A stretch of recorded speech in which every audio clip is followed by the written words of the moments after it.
Hello. मैं हूँ doctor Vrushali Chaudhari, Chaudhari IVF and advance fertility centre Bhusawal से। आज हम एक बहुत ही महत्वपूर्ण विषय पे बात करेंगे। विषय है, क्या नसबंदी के बाद दोबारा प्रेगनेंसी पॉसिबल हो सकती है। बेसिकली नसबंदी यानी कि फीमेल ट्यूबेक्टोमी परमानेंट स्टेरलाइजेशन का एक उपाय है। इसमें हम गर्भथैली के बाजू में जो नलियां होती है, वो ट्यूब्स जो होते हैं फैलोपियन ट्यूब्स, उन्हें कट करते हैं और परमानेंटली टाई किया जाता है, ताकि शुक्राणु और एग जो होता है वो मिल ना सके, फर्टिलाइज नहीं हो सके। ये परमानेंट सॉल्यूशन होने की वजह से इसके बाद प्रेगनेंसी हो सकती है क्या, इसके बारे में कई बार पेशेंट्स के मन में कंफ्यूजन होते हैं। जी हाँ, इसके बाद प्रेगनेंसी के विकल्प उपलब्ध है। तो क्या क्या ऑप्शंस उपलब्ध हो सकते हैं। पहली चीज होती है, इसके बाद ट्यूबल रिकैनलाइजेशन सर्जरी का ऑप्शन उपलब्ध होता है, जिसमें हम जो ट्यूब्स कट किए होते हैं उन्हें वापस जोड़ते हैं। माइक्रो सर्जरी प्रोसीजर होती है और उसके बाद हमें नेचुरल प्रेगनेंसी का चांस हो सकता है। लेकिन इस प्रोसीजर के कुछ लिमिटेशंस हैं। पहली चीज है कि ये 100% लोगों में सक्सेसफुल नहीं होती है।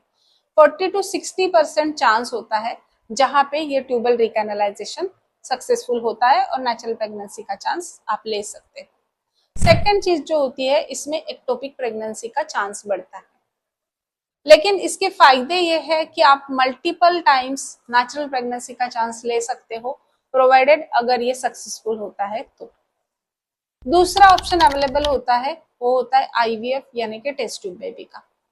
इसमें फीमेल का जो एग होता है और स्पर्म, वो गर्भथली के बाहर यानी कि लैब में उसे मिला के उसका भ्रूण यानी कि एम्ब्रियो बनाया जाता है इनक्यूबेटर्स में, और डे 3 डे 5 का जो एम्ब्रियो होता है वो गर्भथली के अंदर छोड़ा जाता है। ऐसी कंडीशंस में हमें ट्यूब्स ओपन करने की जरूरत नहीं पड़ती है। पर ये दोनों भी ऑप्शंस में कौन सी महिलाएं कौन से ऑप्शन के लिए जाए, ये चीज डिपेंड करती है आपकी उम्र, गर्भथैली के कंडीशन, ट्यूब्स की कंडीशंस, साथ ही में एंट्रल फॉलिकुलर काउंट एएमएच यानी कि अंडेदानी में जितने एग्स हैं उनकी संख्या, और हस्बैंड सीमेन एनालिसिस रिपोर्ट सीमेन की कंडीशन थी। जिनकी उम्र कम है, जिनकी ट्यूब्स की कंडीशन अच्छी है, एंट्रल फॉलिकुलर काउंट अच्छे है, वो फीमेल्स के लिए फर्स्ट ऑप्शन जो है ट्यूबल रिकैनलाइजेशन का, वो अच्छा रह सकता है। लेकिन जिनके ट्यूब्स की कंडीशन खराब है, फॉलिकल काउंट कम है, वैसे महिलाओं के लिए, या तो एज ज्यादा है, ऐसे कंडीशंस में आईवीएफ का ऑप्शन उनके लिए ज्यादा बेहतर हो सकता है। हर पेशेंट के लिए ऑप्शन क्या है वो उनकी कंडीशन के अनुसार बदल सकता है।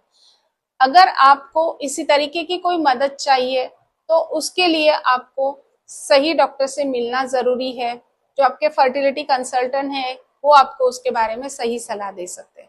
इसके लिए आपको डॉक्टर कुछ जांच बताते हैं, जैसे कि सोनोग्राफी है, दूसरा होता है सीमेन एनालिसिस है, एएमएच टेस्ट है, ट्यूबल जो कंडीशन है वो कई बार हमें उसकी जो लैप्रोस्कोपी या तो सर्जरी के अंदर ही पता चलती है, बट टाइप ऑफ सर्जरी है, प्रीवियस हिस्ट्रीज ऑफ सर्जरीज है, ये सारी चीजों से उसका अंदाजा बांधा जा सकता है।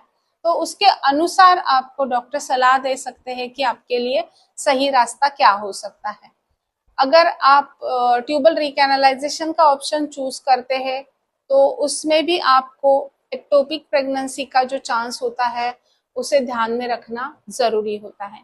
अगर आईवीएफ का प्रोसीजर चूज करते हैं तो उसमें मे बी कि फर्स्ट साइकिल या एक ही साइकिल में प्रेगनेंसी कंसीव हो, ऐसे जरूरी नहीं है, तो इसमें एक से ज्यादा साइकिल की भी जरूरत पड़ सकती है।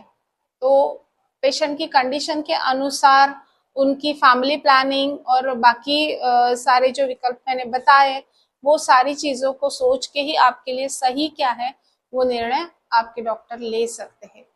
जरूरत है कि बस टेंशन लेके घर में बैठे रहना और चैट जीपीटी या तो गूगल इस पे सर्च करने से कुछ नहीं होने वाला है।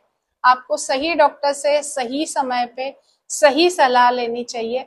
इसी से ये परमानेंट स्टेरिलाइजेशन के बाद भी दोबारा प्रेगनेंसी का चांस पॉसिबल हो सकता है। अगर आपको इसके बारे में कुछ अधिक जानकारी चाहिए तो आप जरूर संपर्क करें।